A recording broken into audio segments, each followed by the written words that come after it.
आज मी तुम्हाला सांगणार आहे आपल्या शाळेतला एक भयानक दिवस. त्या दिवशी सरना मला जीवाच्या वर अभ्यास द्यालता. लवडे लागले होते डायरेक्ट मी. पोट्याव, आज गांधी जयंती आहे. उद्या शनिवार आहे, उद्या दुपारून सुट्टी आहे. आणि परवा रविवार आहे, परवा पूर्ण दिवस सुट्टी आहे. म्हणजे तुम्हाला लगातार 3 दिवस सुट्टी आहे. Wow, enjoy. करे चिरकुट चाट्या, पहिल्याच तर अभ्यासात ढ आहे आणि तुला एन्जॉय करायचा आहे. अभ्यास देऊ राहिलो, लिहून घ्या सगळ्यांना.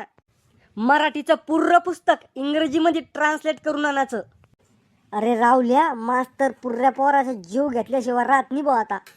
आणि 1 ते 400 पर्यंत पाढे तोंडी पाठ करून यायचे. सर 400 लोक पाडे लगे. काऊन कमी आहे का? मग 500 लोक करून ये. नाही सर, 400 लोक भक्कम आहे. 400 लोक पाडे पाठ करता करता गळ्यातला घाम नळ्यात जाणार आहे. आणि ह्यो जो अभ्यास दिला ह्यो मला सोमवारी पूर्ण पाहिजे. एखाद्यानं जर अभ्यास नाही केला तर त्याला उलट टांगू टांगू मारीन मी. मला वाटलं सरच्या कुठं ध्यानात राहणार आहे अभ्यास घ्यायचं. मी 3 दिवस मस्त फुल एन्जॉय केला. मस्त 3 दिवस टीव्ही पाहिली, काही झोप घेतली. असं करून करून 3 दिवस निघून गेले. आणि मग सोमवारी शाळेत गेलो. म्या पूर्ण अभ्यास केला भाऊ.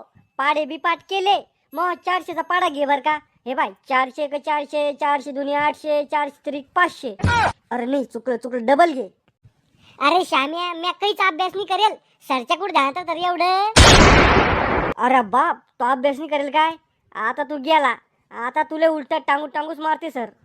सर आले दिसतन मलबी. मी काय आंधळा आहे का? पोट्टे हो, आज आपण कविता शिकणार आहे. सर तुम्ही आम्हाला अभ्यास दिला होता, आज करून यायचं सांगेल होता.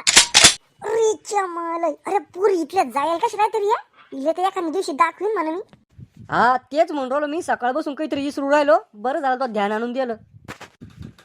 कोणा अभ्यास नाही केला ते उभे राहा.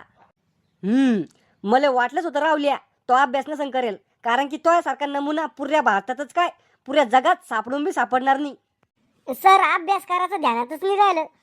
ध्यानात नाही राहिलं? ये पुढे ये, इकडे पुढे ये. जेवण केलं का संध्याकाळी? हो सर, दबा के. खायचं कसं ध्यानात राहिलं? तो अभ्यासाचं ध्यानात नाही राहिलं.